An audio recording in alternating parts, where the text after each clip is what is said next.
Hey, what's up everybody? It's Connie and Jerry, the Santiago team with Better Homes and Garden Gary Green. Hello everybody. Hey, we're doing a couple of informative series, and this one is going to be about disclosures and exclusions. Yes, we are doing kind of a three-part series about real estate 101. So we're just going to kind of break everything down in layman's terms so you know what we're talking about. So when we go and get a listing, one of the things that we ask our seller to do, and it's required for them to do, is fill out a seller's disclosure. Exhibit A. And it is 5 pages. There's a lot of checking boxes.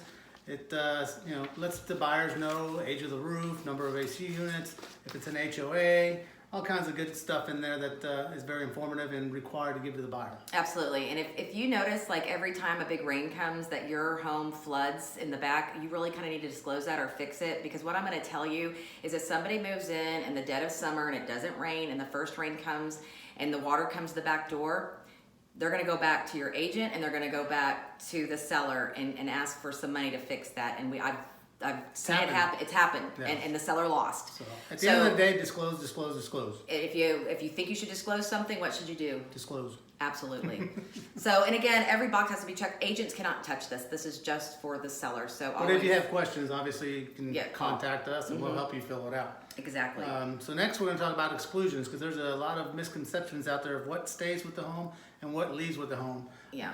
One of the most common ones are TVs. The TVs are not included, but the mounting brackets, if they're mounted into the wall, they are included per the contract to stay with the home. Yeah, so if you want that $75 bracket, what you have to do is repair the wall, and the buyer's most likely going to ask you to paint it and paint match. You have to exclude it first of all. Exclude it in the contract, make sure it's under the exclusions, and then you can remove it, but then you repair the wall. It's a nightmare. And then you're opening yourself up to a headache because it's hard to match paint. Yeah, it'll cost you $100 to repair the wall when you could just go get a new mount. That's just our recommendation. So leave the brackets. Yeah, another thing that people think they can take are their drapes and rods. No, you can't. If you just went to Pottery Barn and spent $400, and when that buyer wrote that contract, those $400 drapes were up with those beautiful rods, guess what? They stay. They now stay. So it's so important to make sure that you exclude. If there's a mirror in the bathroom that Granny gave you 300 years ago, and you want to take that, guess what? You can't. You did not exclude it. Unless you exclude it. Yeah, unless you exclude it. I mean, there's so many items, and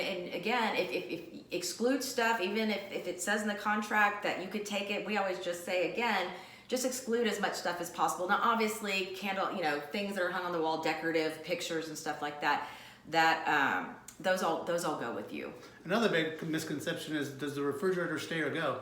Actually, they always go unless they are built into the home. So refrigerators usually not included. Right, exactly. And sometimes they look like they're built in, but if you can actually just simply roll it out, even though it has that trim kit, it's not built in. It's kind of a gray area, but yeah, we've run into it.